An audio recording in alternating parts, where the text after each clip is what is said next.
कहते हैं समुद्र के निकटवर्ती प्रदेश में एक बास्कल नाम का ग्राम था। बास्कल। और उस बास्कल नाम के ग्राम में जहां वैदिक धर्म से विमुख महापापी दुज निवास करते थे, वह पूरा बास्कल गांव ब्राह्मणों का ही गांव था। उसमें सारे ब्राह्मण ही ब्राह्मण रहते थे, पर वो सब महान पापी थे, सबके सब दुष्ट थे। उनका मन दूषित था, निरंतर विषयों में लगा रहता था। वो हमेशा विषयों का ही चिंतन करते रहते थे। देवताओं पर कभी भरोसा नहीं करते थे, ना ही उनको अपने भाग्य पर भरोसा था। किसानी करते थे, भांति भांति के घातक अस्त्र शस्त्र अपने घर में रखते थे। ज्ञान वैराग्य और सद्धर्म को बिल्कुल नहीं जानते थे। सभी पशु बुद्धि वाले और दूषित बातों को सुनने में हमेशा संलग्न रहते थे ऐसे ब्राह्मण। अब जहां ऐसे द्विज रहते रहे हो, वहां के अन्य जाति के लोग कैसे रहते रहे होंगे, आप कल्पना कर लीजिए।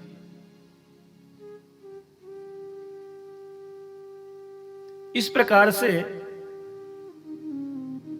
विषय भोगों में डूबे रहते वहां के लोग। वहां की स्त्रियां सब कुटिल स्वभाव की थी, स्वेच्छाचारिणी थी, व्यभिचारिणी थी। सद्व्यवहार तथा सदाचार से सर्वथा शून्य रहती थी वहां की देवियां। हे ऋषियों, एवं कुजन संवासे ग्रामे बास्कल संगीते तत्रैको बिंदुगो नामो विप्रो आसीन महाधमा।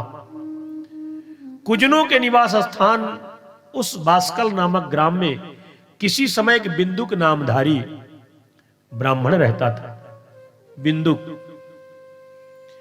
बिंदुक नामधारी ब्राह्मण, वह बड़ा अधम था, दुरात्मा और महापापी था।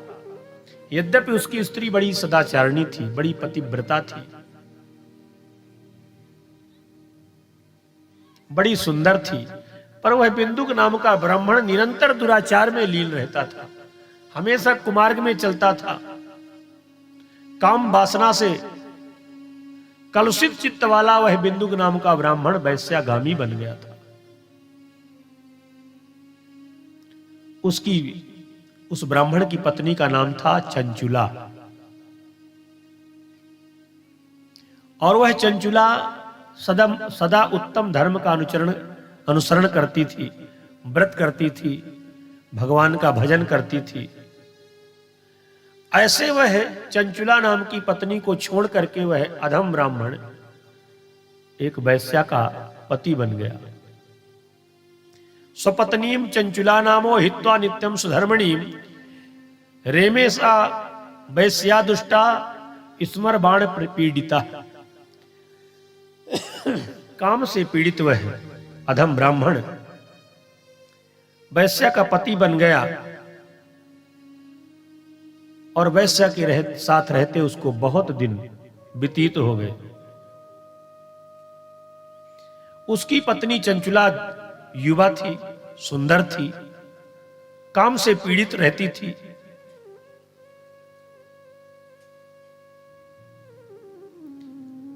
अपने धर्म को जानती थी, इतनी पीड़ा सह करके भी उसने बहुत समय बिताया। पति को बहुत रोका, समझाया, पर वह दुराचारी ब्राह्मण पत्नी की बात को नहीं माना, बल्कि पत्नी को खूब मारता था। एक दिन जारेण संगता रात्रौ रेमे पापेन गुप्तता पतिम दृष्टिम वंचित्वा भ्रष्ट सत्वा कुमारगा। अब जब वह कामा पीड़ा को नहीं सह पाई, वह चंचुला नाम की ब्राह्मणी, सुंदर तो थी ही, रूपवान थी, तो उसने भी एक पुरुष से संग कर लिया। इस तरह से समय बीतता रहा। एक दिन पर पुरुष का संग कर ही रही थी कि वह बिंदुक नाम के ब्राह्मण ने देख लिया। उसकी दृष्टि पड़ी, दृष्टि बचा करके वह दुराचारी व्यक्ति भागने लगा। वो तो भाग गया, पर इसने अपनी पत्नी को खूब पीटा। जब खूब पीटा उस दुष्ट ने, तब उस चंचुला ने कहा कि हे स्वामी, मुझे क्यों मार रहे हैं? आप भी तो दुराचार में रत हैं। जब मेरे जैसे रूप वाली आपको पत्नी मिली है, सुधर्म परायण, मैंने आपको बहुत समझाया, बहुत रोका, आप नहीं माने, तो मैं कहां जाती, क्या करती? मुझ पतिपरायण पत्नी को छोड़कर आप दूसरी स्त्री के साथ रह रहे हैं, ये मुझसे कैसे सहन होगा? भवान प्रतिदिनम कामम रमते वेश्याकुधि माम विहाय स्वपत्नीम चा युवतीम पति सेविनीम। तब उस अधम ब्राह्मण ने कहा कि देखो, एक काम करो, तुम उससे धन की याचना करो और उस धन को तुम मुझे दो। तुम भी अपनी मर्जी से जियो, मैं भी अपनी मर्जी से जीता हूं। इस प्रकार वह अधम ब्राह्मण कहकर के धन लेने लगा और वह पत्नी भी वैश्यावृत्ति में जीने लगी, पर पुरुष का साथ करती। इति भरत वचा श्रुत्वा चंचुला तद्वधुश्च चा तथेति भरत वचनम प्रतिजग्राह अष्टधी। सूत जी महाराज कहते हैं कि पति का वचन सुनकर के वह पत्नी चंचुला प्रसन्न होकर के उसकी बात मान ली और उन दोनों दुराचारी पति पत्नी ने इस प्रकार से समझौता कर लिया और दोनों निर्भय चित्त से व्यभिचार में जीने लगे। शूद्र जातीय वैश्या का पति बना हुआ वह दूषित बुद्धि वाला दुष्ट ब्राह्मण बिंदु समयानुसार मृत्यु को प्राप्त हो गया। देखना, अब जब बिंदुक नाम का ब्राह्मण वैश्यावृत्ति में जीते जीते मृत्यु को प्राप्त हो गया तो नरक में जाकर के पड़ गया। नरक मिला उसे, बहुत दिनों तक नरक के दुख को भोगता रहा। इसके बाद विंध्य पर्वत में भयंकर पिशाच बन गया। नरकों में पड़े पड़े वह महान पिशाच हुआ और विंध्य पर्वत में रहने लगा। इधर उस दुराचारी बिंदुक की पत्नी, बिंदुक के मर जाने पर वह मूढ़ हृदय चंचुला बहुत समय तक पुत्रों के साथ घर में रही अकेले। एक दिन दैव संयोग से किसी पुण्य पर्व के आने पर गांव के लोग तीर्थ जा रहे थे, पुण्य क्षेत्र जा रहे थे, सभी लोग जा रहे थे, तो वह चंचुला भी उन्हीं के साथ चली गई पुण्य क्षेत्र में। तीर्थ यात्रियों के साथ तीर्थ का सेवन करने चली गई, मेला देखने चली गई, बंधुजनों के साथ मेला में यहां वहां घूमती रही। घूमते घूमते एक जगह पहुंची जहां पर एक ब्राह्मण भगवान शिव की कथा सुना रहे थे, शिव पुराण की कथा कह रहे थे। योषिताम जार सक्तानाम नरके यम किंकराः संतप्त लोह परिघम क्षिपंती स्मर मंदिरे। अब जब ब्राह्मण देवता कथा सुना रहे थे तो वह चंचुला वहीं पर चुपचाप बैठ के कथा सुनने लगी शिव पुराण की। और शिव पुराण की कथा सुनाते हुए कथावाचक ब्राह्मण कह रहे थे कि जो स्त्रियां पर पुरुषों का साथ करती हैं, व्यभिचार करती हैं, उनको यम के दूत बड़ी विचित्र यातना प्रदान करते हैं।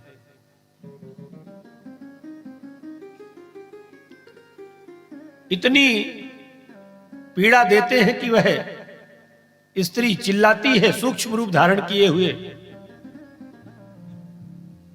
इतना सुनकर के वह चंचुला नाम की जो ब्राह्मणी थी, पर पुरुष का साथ करने वाली, कंपायमान हो गई।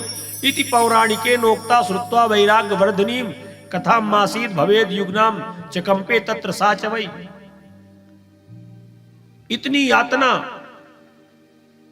तपे हुए लोहे का परिघ शरीर में स्पर्श कराते हैं, दागते हैं, जो व्यभिचार में जीने वाली देवियां होती हैं।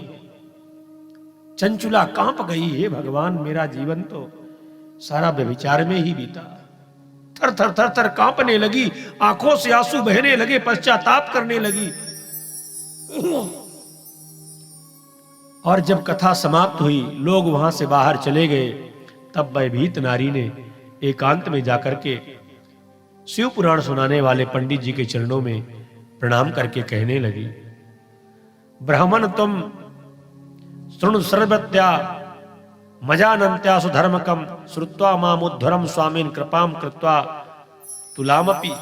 ए ब्राह्मण देवता, मेरा जीवन पाप में बीता है, व्यभिचार में बीता है, मैं अपने धर्म को नहीं जानती, इसलिए मेरे द्वारा बड़ा दुराचार हुआ है।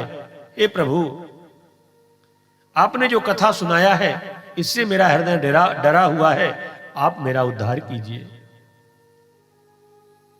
मैंने मूढ़ बुद्धि के कारण घोर पाप किया है, कामांध होकर के अपनी संपूर्ण युवावस्था व्यभिचार में बिताई है।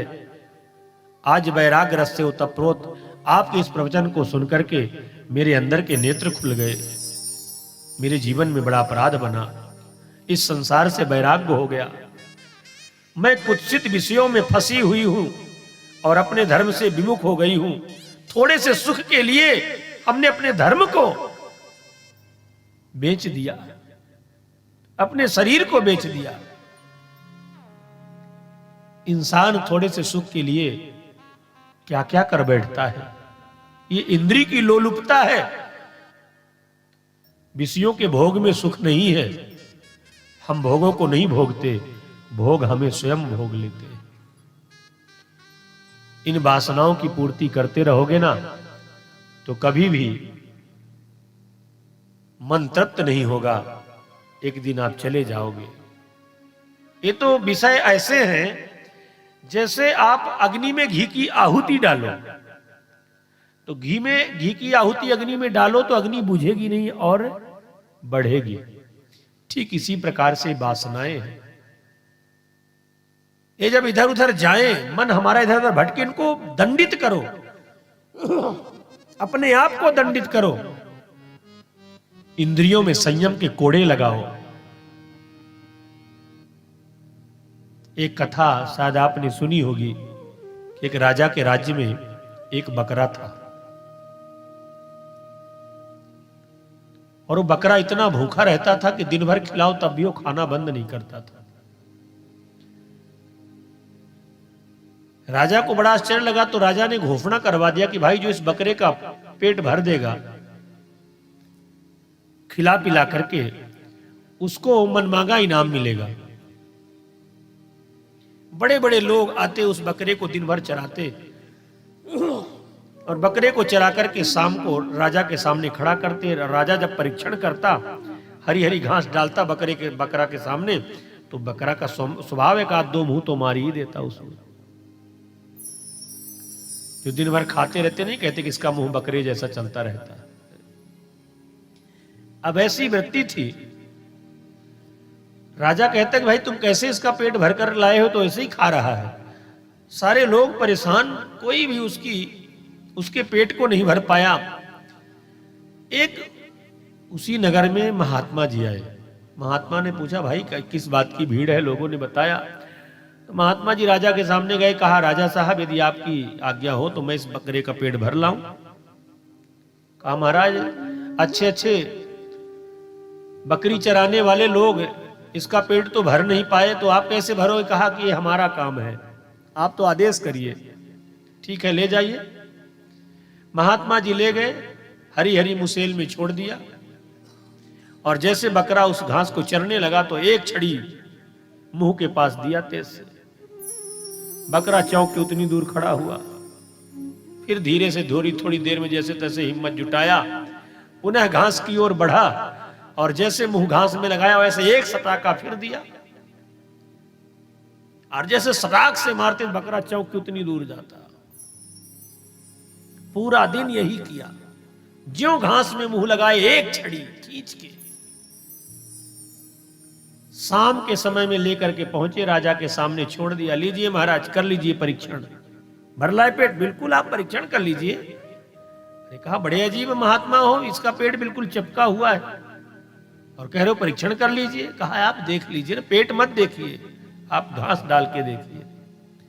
जैसे राजा ने घास डाला तो बकरे को महात्मा जी की छड़ी याद आ गई कि मुंह लगाया कि पुनः छड़ी बच जाएगी। तो जैसे राजा ने घास डाला तो बकरा पीछे घूम गया, फिर इधर घास डाला तो उधर घूम गया। खाने की बात दूर रही, देखता तक नहीं था घास की तरफ। राजा ने कहा महाराज आपने कैसे इसका पेट भरा, आप इसका रहस्य बताइए। तब महात्मा ने सारी बात बताई। राजा चरणों में गिर गया। बस इसी प्रकार से ये इंद्रियां हमारी बकरे की तरह है, रसना अपनी तरफ खींचती है कि अरे भाई कहाँ बैठे हो, बढ़िया गरम गरम मगोड़ी बन रही है, प्रेम से पाओ, भजिया बन रही है।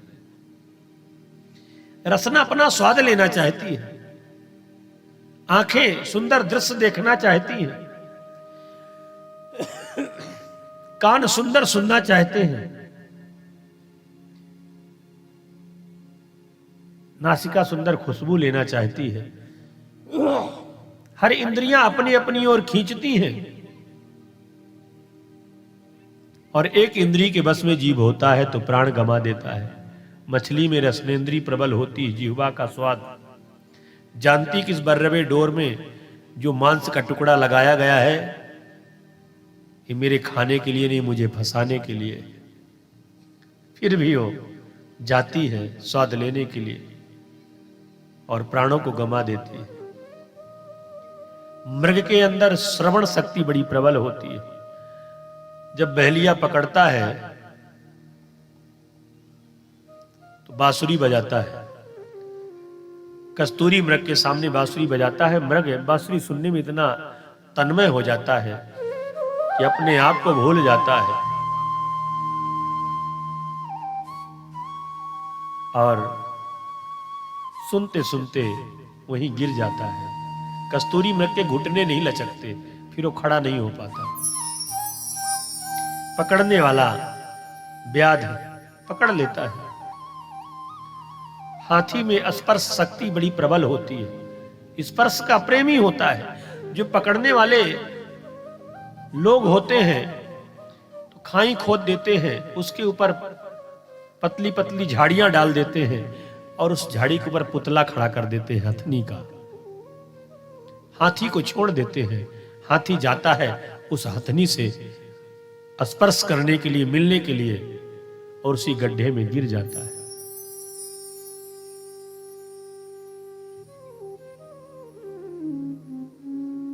तो जब एक इंद्री के बस में पतिंगा रूप का प्रेमी होता है, बरसात में पतिंगा होता है ना, कीड़ा, कितने पतिंगे कीड़े आते हैं।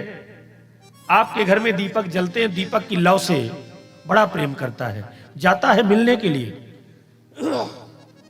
पंख जल जाते हैं, छटपटा के मर जाता है। ये त्वचा स्पर्श चाहती है, नेत्र रूप चाहते हैं, कान शब्द चाहते हैं, जिह्वा रसना स्वाद चाहती है। ये इंद्रियां बड़ी बलवान हैं, अपनी अपनी ओर खींचती हैं। चंचुला भी और ये बिंदुक नाम के ब्राह्मण भी ऐसे थे। तो बिंदुक नाम का ब्राह्मण तो पिशाच था। चंचुला जब पंडित जी के द्वारा ऐसी कथा सुनी तो वैराग्य हो गया और कहा, हे ब्राह्मण देवता, आप ही मेरे गुरु हैं और आप मेरे कल्याण का मार्ग बताइए। स्वामी, मैं बहुत डरी हुई हूं, मैंने अपने जीवन में बहुत पाप किए, मेरा कल्याण कैसे हो। सूत जी महाराज कहते हैं कि हे सौनकादिक ऋषियों, इस प्रकार खेद और वैराग्य से युक्त हुई चंचुला उस ब्राह्मण के चरणों में गिर पड़ी। तब उन बुद्धिमान ब्राह्मण ने कृपा पूर्वक उसे उठा करके समझाया कि हे देवी, तुम चिंता मत करो, तुम्हारा कल्याण जरूर होगा। दिष्ट्या काले प्रबुद्धासि शिवानुग्रहितो वराम् इमां शिवपुराणस्य श्रुत्वा वैराग्यवत् कथा।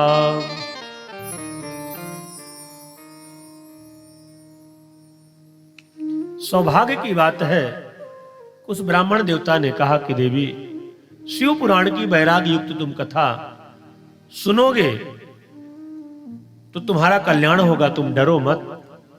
इस धरातल में शिव पुराण से ज्यादा महत्वपूर्ण तत्क्षण फल देने वाला कोई पुराण नहीं है। शिवानुग्रहता सर्वम पापम सद्यो विनशति। शिव पुराण सुनने मात्र से जीव के तत्क्षण सारे पाप भस्म हो जाते हैं। बक्ष्यामिते परम वस्तुम शिव कीर्ति समन्वितम भविष्यति गतिर एनम सर्वदा ते सुखावह। और वह जीव हमेशा हमेशा के लिए सुखी हो जाता है। शिव पुराण की उत्तम कथा सुनने से ही तुम्हारी बुद्धि इस तरह से पश्चाताप से युक्त हुई है, और शिव पुराण सुनने से ही तुम्हारा कल्याण हो जाएगा। जो पुरुष विधिवत प्रायश्चित करके निर्भय हो जाता है, वह अपने कुकर्म के लिए पश्चाताप कर लिया। देखिए, कोई अपराध यदि हमसे बनता है, हमसे गलती होती है, तो हमें पश्चाताप करना चाहिए। पर पश्चाताप करने के बाद पुनः वह कार्य में आप रत हो जाएं, तो इससे फिर और पाप भी लगता है। फिर प्रयास करिए कि दोबारा हमसे वह कृत्य ना हो जो कृत्य हुआ है। जैसे दर्पण में मैल जम जाती है तो हम उसे पाउडर से अथवा कपड़े से साफ कर लेते हैं, उसी प्रकार हमारे मन में पाप का जो मैल जमा हुआ है, यह पाप का मैल पश्चाताप से साफ हो जाता है। और जो शिव पुराण की कथा सुन लेता है, उसके हृदय में अंबा सहित शिव जी हृदय में विराजमान हो जाते हैं और कथा सुनाने लगे। अतो ही दुज पत्नी त्वम विषयेभ्यो निवृत्त धी शृणु शंभो कथां चैतां भक्त्या परम पावनी। ब्राह्मण देवता ने कहा कि इसलिए हे ब्राह्मण पत्नी, तुम विषयों से मन को हटा लो और भक्ति भाव से भगवान शंकर की पावन कथा सुनो, तुम्हारा कल्याण हो जाएगा। तुम्हारे चित्त में भगवान शिव चिपक जाएंगे आकर के। सूत जी महाराज ऋषियों से बता रहे हैं कि इत्युक्त्वा सदुजो दुज भरो बरह शैवम कृपार्धधी तूषणीं बभूव शुद्धात्मा शिव ध्यान परायण। अब जब सूत जी महाराज ये कथा सुना रहे बिंदुक नाम के ब्राह्मण की और चंचुला की, कितना कहकर के शिव ब्राह्मण मौन हो गए, उनका हृदय करुणा से आर्द्र हो गया। शुद्ध चित्त महात्मा भगवान शिव के ध्यान में मग्न हो गए। बिंदुक नाम के ब्राह्मण की पत्नी चंचुला मन ही मन प्रसन्न हो गई और ब्राह्मण का उपदेश सुनकर के उसके नेत्रों में आनंद के आंसू भरने लगे। चरणों में गिर पड़ी और वैराग्य युक्त वाणी से बोली कि हे नाथ, मैं धन्य हो गई। महान ब्राह्मण शैव पर स्वामिनो धन्यस्त्वं परमार्थ दिक् परोपकार निरतो वर्णनीयः सुसाधुषु उद्धरोद्धर मां साधो पतन्ति नरकार्णवे श्रुत्वायां सुकथां शैवीं पुराणार्थो विजंभिताम्। चंचुला बोली कि हे ब्राह्मण, हे शिव भक्तों में श्रेष्ठ, हे स्वामीन, आप धन्य हैं, परमार्थदर्शी हैं। आप कृपा करके हमें कथा सुनाइए। तब सूत जी कहते हैं कि चंचुला पर उस शिव पुराण कथा सुनने की इच्छा मन में लिए ब्राह्मण देवता की सेवा में तत्पर हो गई और ब्राह्मण देवता ने गोकर्ण तीर्थ में जाकर के सुंदर कथा सुनाया। ब्राह्मण देवता उसी स्थान पर उस स्त्री को शिव पुराण की कथा सुनाना प्रारंभ कर देते हैं। इस प्रकार उस गोकर्ण नामक महाक्षेत्र में उन्हीं श्रेष्ठ ब्राह्मण से शिव पुराण की वह परम उत्तम कथा सुनी जो भक्ति ज्ञान वैराग को बढ़ाने वाली थी। गुरु की कृपा से उसका चित्त शुद्ध हो गया। भगवान शिव के अनुग्रह से उसके हृदय में शिव के प्रति अनुराग जग गया और वह प्रतिदिन तीर्थ में स्नान करके बलकल वस्त्र धारण करके भगवान शिव की कथा सुनती, शिव जी को प्रसन्न करने लगी। हे सौनक, इस प्रकार शंभु का उत्तम ध्यान करते हुए उस चंचुला का बहुत समय बीत गया। तत्पश्चात समय के पूर्ण होने पर भक्ति ज्ञान वैराग्य से युक्त चंचुला अपने शरीर को बिना किसी कष्ट के त्याग दिया। कथा सुनने के बाद शिव जी की उपासना करने लगी। शिव जी की उपासना करते करते बिना किसी कष्ट के उसका शरीर से प्राण निकल गए और जैसे उसके प्राण निकले त्रिपुर शत्रु भगवान शिव का भेजा हुआ एक दिव्य विमान आया और वह विमान में बैठ करके चंचुला नाम की ब्राह्मणी भगवान शिव के धाम को चली गई। वहां पहुंच करके उसने त्रिनेत्रधारी भगवान शिव का दिव्य दर्शन किया और भगवान शिव के पार्षदों का दर्शन किया। अर्धचंद्राकार मुकुट लगाए हुए भगवान शिव को देखा, धन्य हो गई। कर्पूर गौरम करुणावतारम संसार सारम भुजगेंद्रहारम सदा वसंतम हृदयारविंदे भवम भवामी सहितम नमामि। ऐसे उज्जवल वर्ण वाले भगवान शिव को देख करके धन्य हुई वह चंचुला। उस समय भगवती पार्वती और भगवान शंकर ने उसे बड़ी करुणा के साथ अपने पास बुला लिया और पार्वती मैया ने अपनी दासी बना ली, सेविका बन गई। बिंदु की प्रिया चंचुला प्रेम पूर्वक अपनी सखी बना लिया पार्वती मैया ने और भगवान शिव के यहां शिवलोक में रहने लगी। रहते रहते एक दिन माता पार्वती से कहा कि हे मैया, मैं तो यहां आपके पास सुख से रहती हूं, पर मेरे पतिदेव न जाने कहां होंगे। उन्होंने अपना ब्राह्मणत्व वैश्यावृत्ति में बर्बाद कर दिया। हे गिरिराज नंदिनी, ऐसे मेरे पतिदेव का भी कल्याण कर दीजिए। और जब इस प्रकार से कहा, मम भरता धुना क्वास्ते नैव जानामि तद्गतिम, कहा कि मैं नहीं जानती कि मेरे पतिदेव किस गति में है। तेन युक्ता यथा हम वही भवामि गिरिजे नघे। हे दीन वत्सले, मैं अपने उन पतिदेव से जिस प्रकार संयुक्त हो सकूं, कृपा करके वैसा ही उपाय बताइए। मेरी इच्छा है कि मैं अपने पति का पुनः दर्शन करूं। उनकी मृत्यु मुझसे पहले ही हो गई थी, वे न जाने किसी गति को प्राप्त हुए हैं। इस प्रकार से जब चंचुला माता पार्वती जी से विनम्र भाव से अपने पति के कल्याण के लिए प्रार्थना किया,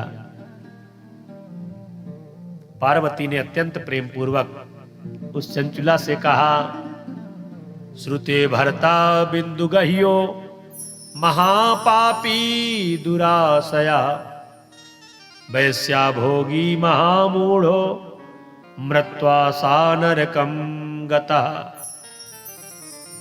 तुम्हारा बिंदु नाम वाला जो पति था वो महान पापी था, उसका अंतःकरण बड़ा दूषित था, वैश्या का उपभोग करने वाला था। वह नरक में पड़ा हुआ अगणित वर्षों तक नाना प्रकार के दुख को सहा। इसके बाद विंध्य पर्वत में वो महान पिशाच हुआ है, नाना प्रकार के कष्टों को उठा रहा है विंध्य पर्वत पर। देखो, वो देखो, भाग रहा है चारों तरफ।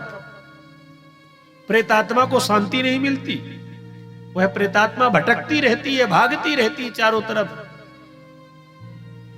गौरी देवी की यह बात सुनकर के व्रत का पालन करने वाली चंचुला उस समय पति के महान दुख से दुखी हो गई। फिर मन को स्थिर करके ब्राह्मण पत्नी ने व्यथित हृदय से महेश्वरी को, पार्वती जी को प्रणाम किया और कहा, माता मेरे पति का कल्याण करिए।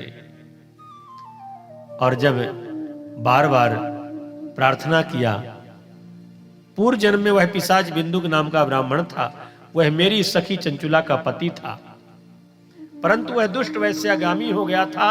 संध्या इत्यादि से विहीन वह ब्राह्मण महान प्रेत बना है। पार्वती मैया ने अपने सेवक को आदेश दिया और अपने सेवक को आदेश दिया कि तुम जाओ। तुम्बरु नाम के गंधर्व को आदेश दिया कि तुम जाओ, वहां विंध्य पर्वत में जाकर के शिव पुराण की कथा सुनाओ। और जब उस गंधर्व ने जाकर के सुंदर कथा सुनाया, आरभ्य संहिता माद्याम सप्तमी संहितावधि स्पष्टम शिव पुराणमि समाहात्म्यम समाबदत। अब जब दिव्य तुम्बरु नाम के उस गंधर्व ने भगवान शिव की कथा सुनाई तो बिंदुक नाम के ब्राह्मण की सदगति बन गई, पिशाच योनि से मुक्ति हो गई और दोनों भगवान शिव के धाम में बहुत दिनों तक रहे। कहते महेश्वर के सुंदर एवं मनोहर गुणों का गान करते हुए दिव्य रूपधारी श्रीमान बिंदुक जी भी सुंदर विमान पर अपनी प्रियतमा के पास बैठ करके सुख पूर्वक आकाश में स्थित होकर के परम शोभा को पाने लगे। बोलिए शंकर भगवान की जय हो। बिंदुक नाम के ब्राह्मण का बड़ा सत्कार किया और उसे अपना गण बना लिया। भगवान शिव ने परमानंद को प्राप्त हो गया। यह उत्तम इतिहास मैंने आपको सुनाया जो पापों का नाश करने वाला होता है। इस दिव्य इतिहास को, चंचुला और बिंदुक के इतिहास को जो सुनता है उसके सारे पाप नष्ट हो जाते हैं और वह जन्म जन्मांतर तक भगवान शिव के धाम में वास करता है।